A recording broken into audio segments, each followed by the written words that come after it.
Whenever BMW's M division launches a new M3 and now for the second time a new M4, a tremor goes to the performance car world. In the compact, saloon or coupe class, there's still the driving dynamics benchmark after all.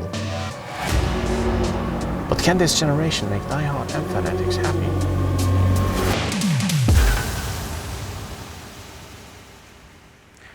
It must be difficult to develop a replacement for the BMW M3 or by extension the BMW M4. Because there will always be dinosaurs like me who complain about cars getting too big, too heavy, too complicated, and for being less easy on the eye. And maybe I'm the worst person to do a review on the M4, because even though I'm a bit of a BMW man, I grew up with a different breed of M cars. Let's address the elephant in the room immediately. So usually car makers, when they make sportier versions of regular cars, they lower them, they give them shorter springs, they give them flared wheel arches, and in some instances they give them flared nostrils. So I wouldn't say it is a classically pretty car, but I think BMW got what they wanted because people turned their heads, and it is certainly imposing. It has a presence. Then we have the typical laser lights headlight graphic, and then there's this. Golden calipers. This means this car comes with the optional carbon ceramic. They look very pretty and they are very expensive, but actually I am not that interested in the brakes. I'm interested in this, the tire. This is the Pilot Sport 4S, but in BMW spec. Now this is very interesting. I am spec'ing a ton of grip, and being an M car, the front axle should be bomb-proof. It should be glued to the tarmac. And then further towards the back we have this, BMW's new coupe design language, which resembles the one of the 8 Series and is good looking. I am willing to admit that. It's just not very BMW-y. This new Hofmeister kink hurts my eyes and feelings, but yeah, that's just dinosaur speak. I am sorry, I can't help it. And doesn't it also look a bit like a Nissan GTR or an early RS5? And then at the back there are 4 massive tailpipes, which is not surprising.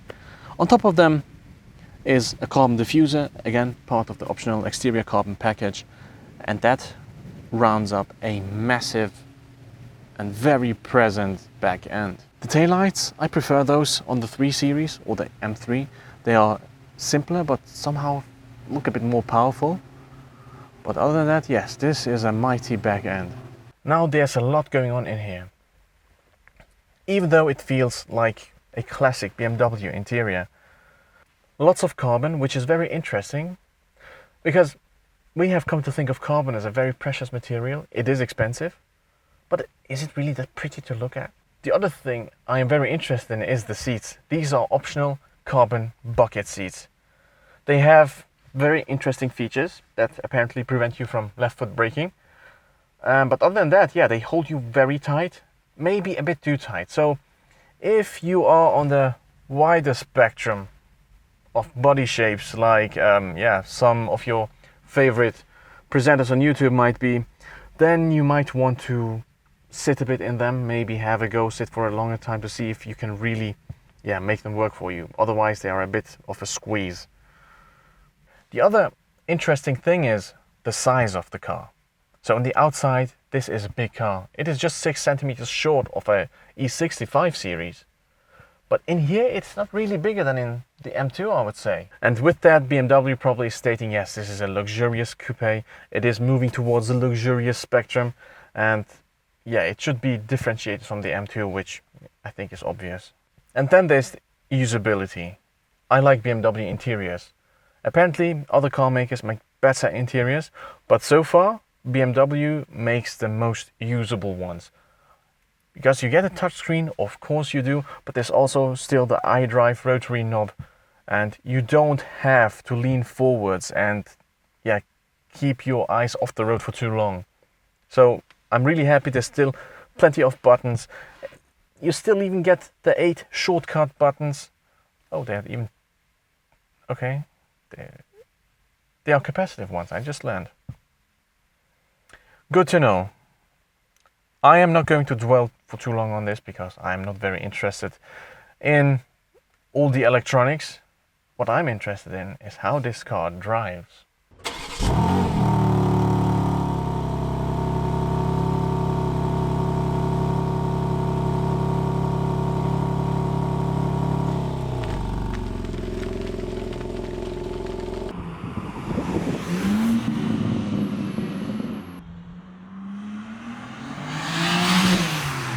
M cars might have been part of controversies every now and then, be it the looks or something else. But the driving usually is undisputed, and it should be in this case too. Now, in my old dinosaur views, there is reason for concern, because the new M4 and M3, they come with automatic gearboxes for the first time ever, with ZF's automatic evergreen. The gearbox is probably the one component that best represents the identity shift of recent M cars. We would have never accepted previous M's to sport ordinary slush boxes, not only because they were slow, but because they didn't fit the BMW motorsport heritage. Now though, M cars have to be all things to all people, no compromises. They have to be just as comfortable and luxurious as they have to be sporty. So people are not wrong when they say the new G80 series M cars occupy the space of previous M5s. They do a tremendous job when it's about the race to top gear. I mean, I'm bumming about at 60 and it is in 6th gear. By the way, good idea for a motoring show. 6th gear. We don't need to discuss the tremendous refinement of this car. The main ingredient of tire shredding is the engine, code S58. Its characteristics are reflected in the gearbox choice. Lower red line at 7,200 RPM, but massively more torque at 650 Nm, ready from 2,750 RPM. So, tire shredding still very much an option.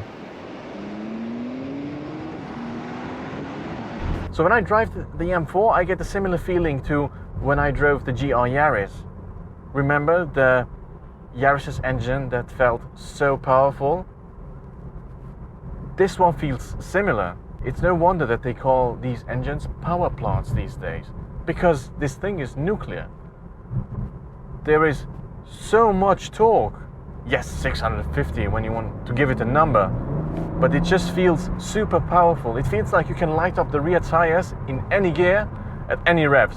Okay, that's not true, not at any revs. But don't think it's just plump muscle mass, good for burnouts and crashing when leaving car meets. The car is truly balletic.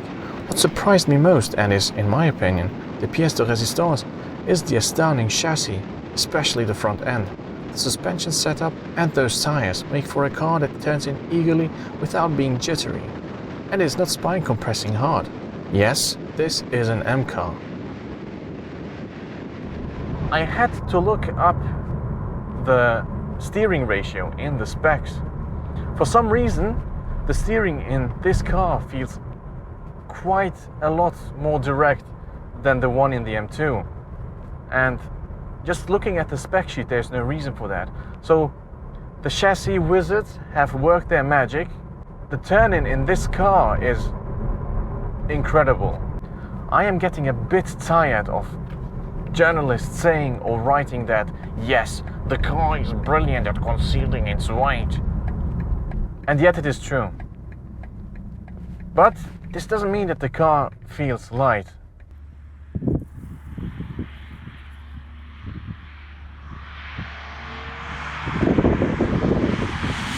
It doesn't feel light. The GT3, for example, feels light.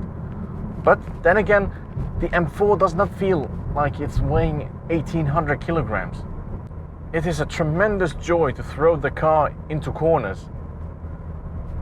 And no matter what you throw at the front axle, it will grip. It is bomb-proof, just as I expected it. And as it should be, because this gives you confidence. How about that? Another BMW that is a so-called driving distilled car? Not exactly. What I'm trying to get at is, it is a bit difficult to exploit all this power on regular roads. Even though you can, if you work the gearbox yourself, you can work up to third gear if you do not run into the limiter.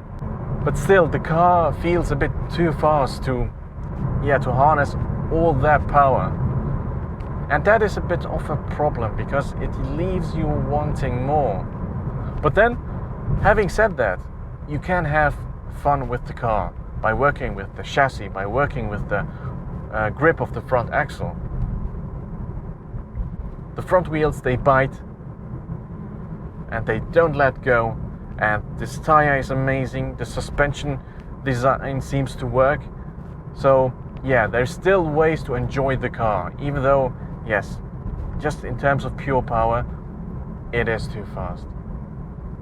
Now look at this, just from 50 to 80. Okay, we're done.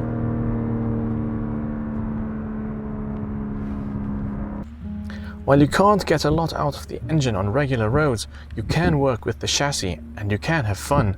And you know what? This must be the best sounding BMW in the post-petrol particulate filter era. The exhaust noise is just noise, but there is a real induction noise to be heard. Rejoice!